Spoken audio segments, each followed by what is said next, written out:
let's talk about the Board of Managers. You're interested in applying. Why?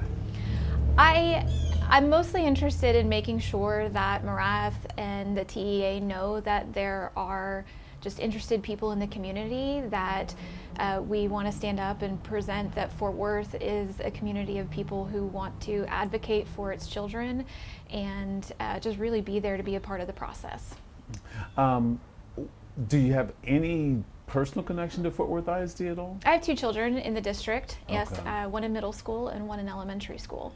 And my husband went to Fort Worth ISD throughout his K through 12 years as well. So we're connected. We've lived in the Fort Worth community almost 20 years and celebrated all that Fort Worth ISD has to offer. Okay. When the takeover happened, Dena, what was the conversation like at home, especially with the kids? The kids don't really understand. Honestly, just like a lot of the Fort Worth community, we're left with more questions than we are answers. And that can be a really scary time for children that don't really know what it means to maybe overhear their teachers in the hallway talking about what it means for their jobs, overhearing what it means for, you hear cutting programs. What does cutting programs mean? There's a lot more questions than there are answers right now, and that produces a lot of anxiety for the community. Yeah. If Marath was here, what would you say to him?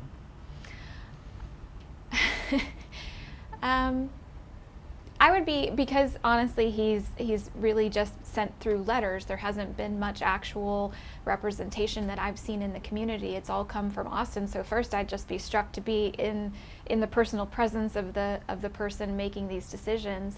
And I'd ask him more questions about what his intentions are for the community.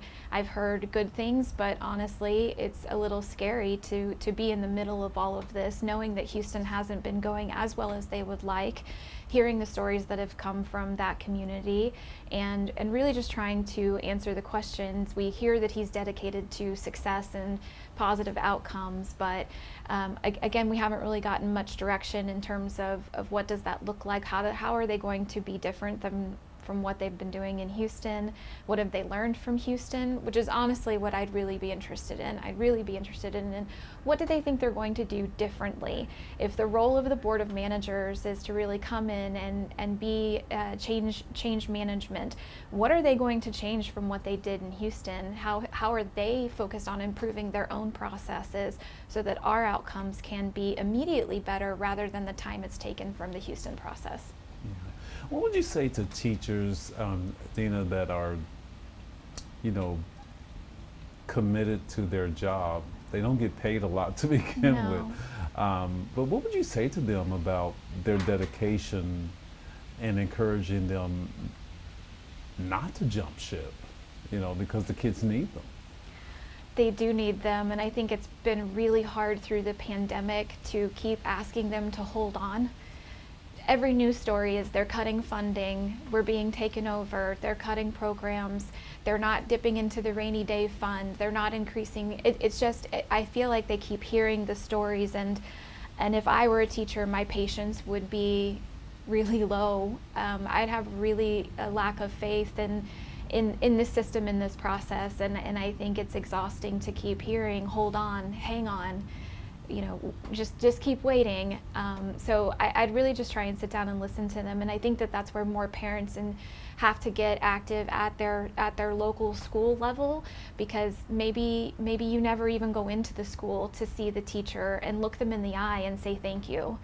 And I think that ultimately is the lowest level of thank you we can give, but it's maybe what they need to see and they need to hear. They need to see parents that care, that we're not just here to have them depart education to our children, but that we actually have gratitude for the work that they do every day.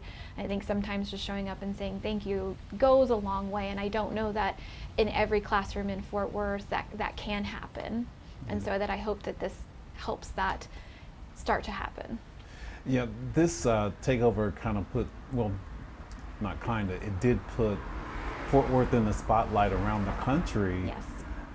What would you say to people who have never been to Fort Worth, don't know Fort Worth, but they're looking at us because we've got failing schools and the state has to come and, come to the rescue? What would you say to someone outside of Fort Worth about Fort Worth ISD, our city, our schools? Well, we have really great academic programs. We have really great non-academic programs. We celebrate our students. We are there in so many ways for the children, and it doesn't always come out in the marketing. It doesn't always come out in the stories, but we are here for our students. And Fort Worth ISD has done a lot of work, I believe, over the last 18 months specifically to get better at telling those stories about child success. And I hope that those find their way to the outlets instead of all of this the noise, right? The distractions. And while it's important stories, it's not the only story. And I think that finding ways to get those stories bigger and better to overtake the bad is important. And I especially call on the economic community, because we all know that strong school districts are important to the overall selling of Fort Worth, to have people come to Fort Worth and be a part of this community. And we know that being a part of the board of managers takes a lot of work and takes a lot of effort. And I would expressly ask that the business owners of Fort Worth allow their employees the time and energy to serve on this board. If it's something that their employee is considering, that they have that conversation and they talk about what it takes, because it's not a paid position. So it's going to take the Fort Worth community supporting other Fort Worthians in this process to be really present, and for us to be able to have a board of managers that's truly representative of its diverse community. Nice. As a mom, how important is it for you to know beyond a shadow of a doubt that your children are getting the education that they deserve and that you know they're going to need in the future? It's very important, but I also have that relationship with my teachers. And I know that teachers are showing up and doing the work every day. They're going above and beyond. They are showing up regardless of all of the other things that are happening around them. I trust the teachers to do the work that they have given their life over for the profession that they love. And I just commit to them that I'm here to support them through this entire process.